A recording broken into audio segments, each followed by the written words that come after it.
Welcome, Mr. Saushini. Thank you so much for joining us this evening for BT Edition. Thank you so much for having me. Well, first things first, can you just take us through perhaps and help us to understand what exactly the Producer Price Index is and its purpose? Well, thank you so much for the question. Allow me first, before I provide you with an answer, maybe I could just provide a bit of context as to the importance of the current report that we released yesterday. Right. So this report is a rebased PPI. What it means is that it's the producer price index that is using, latest weights and also latest prices. So if you look at the previous report, it was using the 2015 weights as well as the prices. But with the current one, we rebased it. It means we have reviewed the methodology of compiling it, and hence we have compiled the latest weight using the 2022 prices and also using the June 2024 prices to compile it. Now, what does it analyze? When you are looking at this report, it's actually analyzing the current quarter, which is quarter 3 of 2024, as compared to quarter 2 of 2024. At the same time, we are also looking at the trend of quarter 3 2024 versus quarter 3 of 2023. Meaning, if you hear me say quarter on quarter, I mean, the current quarter with the previous quarter, and year on year, of course, it will now refer to the current quarter with the same quarter of 2023. Now, coming back to the question of the PPI, what the PPI, it's actually it's an economic indicator. It actually measures the average price in terms of what the producers have produced, like the output of domestic production. So it looks at the cost of production. If you want, you may say it's inflation at production or wholesale level, and it does have a variety of uses. The purpose of the PPI, first of all, it's a pre-indicator to the inflation rate. So when you are looking at the inflation rate, it looks at the consumers, but this one looks at the producers. But the producers are the ones that starts with the production before we can buy the product to consume. So if the products are, the producers find it expensive to produce, then we are anticipating that inflation will also be high. Then the other use is that it's used as a GDP deflator. GDP is a measure of economic output. But we want to compare apples with apples. We don't just want to say, well, GDP has gone up or GDP has declined. But we want to remove the temporal increases in the prices. Hence, we use the PPI to deflate the GDP. Another use is that it's used for policy purposes. The Bank of Namibia, they do their monetary policy reviews, and they use this as an input to make that decision. We also look at the businesses. Businesses, they do take decision in this, and then that helps them to re-strategize their sourcing and their supply chain decision based on the PPI, whether the PPI has gone up, whether the PPI has gone down. So the picture that, that is painted, in the just released PPI on the current representation of Namibia's landscape, what exactly does it look like? Let me say it looks pretty good. Right. Because when you are looking at the representation, first of all, let me say, in the compilation of the PPI, you have 4 broad categories. You have the mining industry, you have the manufacturing industry, you have your water supply and management, and then you have your electricity production. Now, within those 4 broad categories, you have so many subcategories that are within that. Now, looking at how diversified the economy is, you cannot, be 100%, sure that you are capturing everyone. So that is close to impossible. So what we want is a representation that is, quite significant, so that when people use the PPI, they have confidence in the indicator that they are using. So in the previous PPI, the one that is not rebased now, you'll find that the representation was somewhere there, I think 75% of the whole economy. But after the rebasing, the representation of all these industries went until 93%. So at the moment, we are covering 93% of all the producers. They are actually surveyed in order to get those information. Then we can use it in the production of the PPI. Now, when we say that the PPI plays a crucial role in understanding inflationary trends and the economy in general, what exactly does that mean?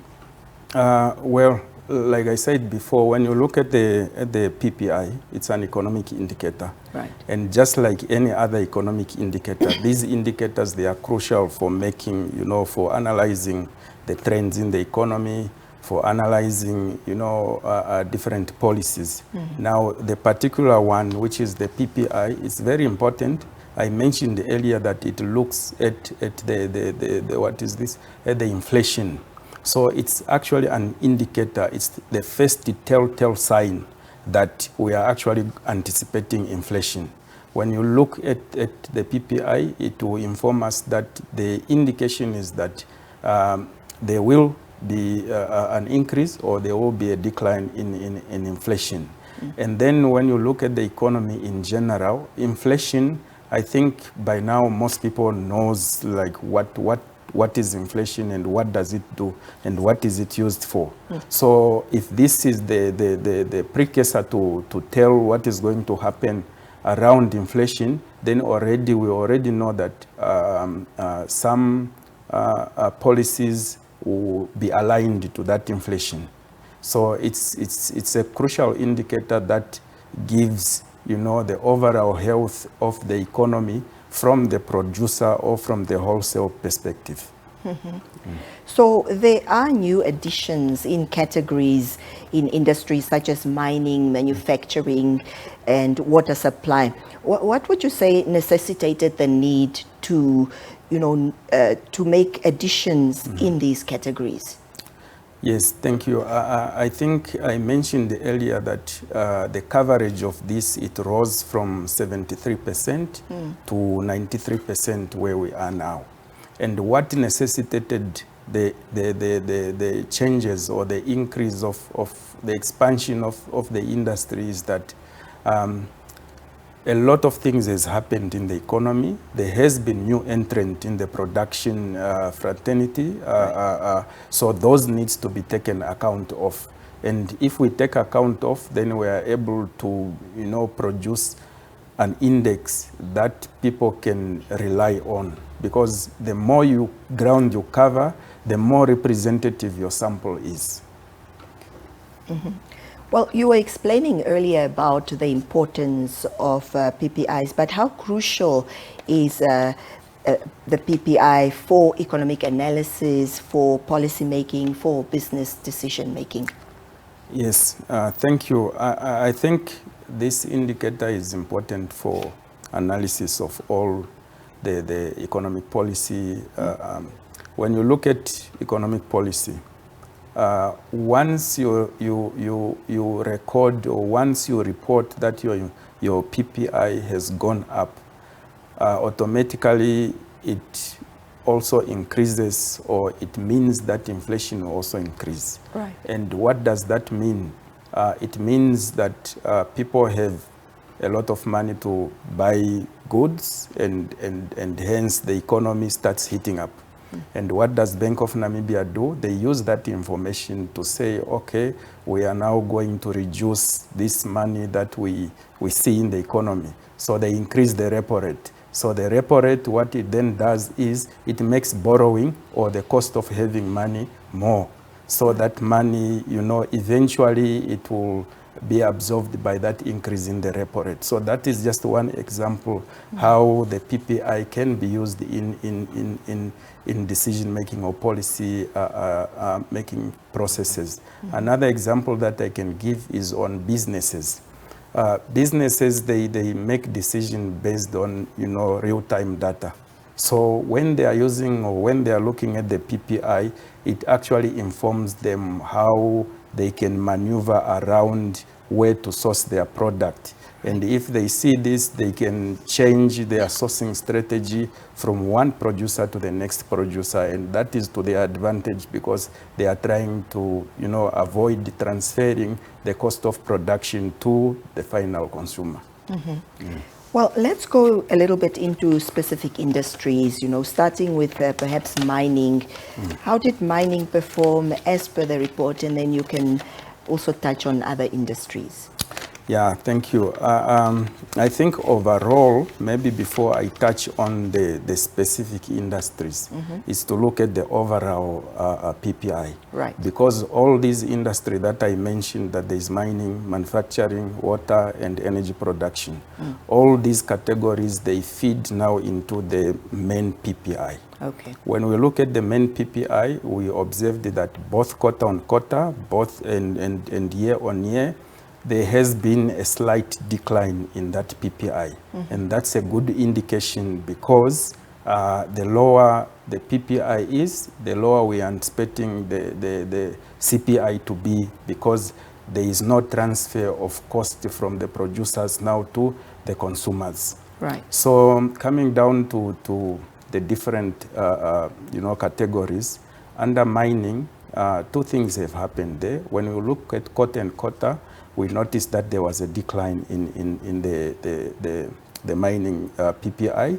When we look at the year-on-year, however, we see that there was actually a slight increase in the PPI. And that increase was actually because of the increase in the prices of gold mining. Then when we look at the decline, that quarter-on-quarter, what led to that, we see, the uranium prices, and also in the diamond sector. So that has actually affected the decline there. Then we look at the manufacturing. The manufacturing, we have observed that both quarter-on-quarter and year-on-year, we have noticed a decline in the PPI. And that PPI is due to, products like cement, product like uranium as well, because now this is now the manufacturing part of it, right, other than the extraction.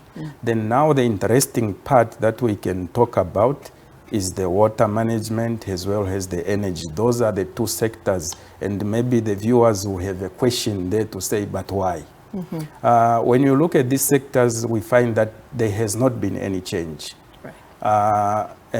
One interesting thing is that if there is no change, you and me would also want to ask, but municipalities and town councils, they have been increasing our water bill. They have already is increasing the rates of electricity every day. Why is that not reflected in the PPI? Right.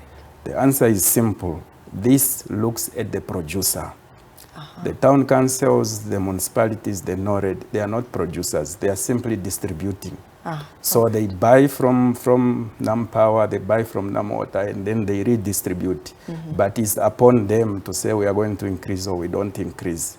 But as for the purpose of the PPI, we collect this data solely from the producer, and then from that perspective, prices have not increased. When you look at NamPower, their prices have been like that from maybe 2019 or so, and NamWater, the same. They have not adjusted their prices for quite some time. Yeah, thank you. Now, still under mining, I mean, obviously, which is one of our biggest earners, foreign direct investment has increased there. Can you take us through this and perhaps how this increases the weight of the PPI? Okay, thank you. First of all, I think you might have observed or read in some news that there has been a lot of activities in the mining sector. We have had so many megas and takeovers, companies that are coming to buy certain mines here, to buy certain production facilities here. So these activities, if I can reference to the previous PPI, they were not covered because at that time when the PPI was constructed, these activities were not yet there. Now, after the rebasing of the CPI, these categories, I think we have included 7 categories in the latest rebased CPI. Now, these categories, most of them, they are in the mining industry. And that is where FDI comes in, because FDI comes in a lot of ways. But I think in the past maybe two years or so, we have seen that FDI has massively just came in the mining sector. Now, how does this affect the weight of the mining sector? It affects the weight because when you look at all the 4 categories, each of these categories has a weight that it contributes to the final PPI. And if I can mention probably the manufacturing, it also does have a weight. Among these 4 categories, manufacturing, I think, is the one that has the largest weight. But when you look at mining, its weight actually increased. I think it's now in the range of 40% plus there. This is because of the various activities that have increased. So this weight actually means the contribution of the mining sector in terms of its share to the calculation of the PPI has gone up. Mm-hmm. Well, and perhaps just lastly, manufacturing, according to the report, performed poorly, as it dropped from 52.6% all the way to 45.5%. What exactly led to this decline? How do we explain that? Okay, thank you so much. First of all, this must not be seen as a decline. Right. This is actually, as I was explaining, it's actually the weight that has gone down. Mm-hmm. Yeah, so what does that mean? It means now when we were rebasing the CPI, we went back in the field, we collected data, but then we realized that some of the entities that were actively producing, this is now in the subsector of zinc and copper. We found that they stopped their production. The production process or the facilities have been put under, maintenance. Right. This is because of so many reasons. Maybe they are not generating enough profit. Maybe there is something that is going on there. So we cannot continue having them in our PPI if they are not producing anything, because they will not give us data to do it. They are literally not doing anything. So what then happened is we have to remove these, and because they contributed quite significantly in that weight, once you remove them, then the weight of the whole industry, now the manufacturing industry, it goes down. Mm-hmm. So it's not actually the performance, but just the reduction in that weight that they contribute to the overall PPI. Mm-hmm. Well, Mr. Saushini, let me thank you so much for coming all the way here to share, of course, the released overview of the Namibia Producer Price Index, PPI, for the 3rd quarter of this year. We really appreciate your time, sir. Well, thank you so much for having me, and I think if the viewers would like more information regarding the PPI, they are welcome to visit our office in Postmo Street at NSA headquarters. Then we'll provide them with more information. Thank you so much. Thank you, sir.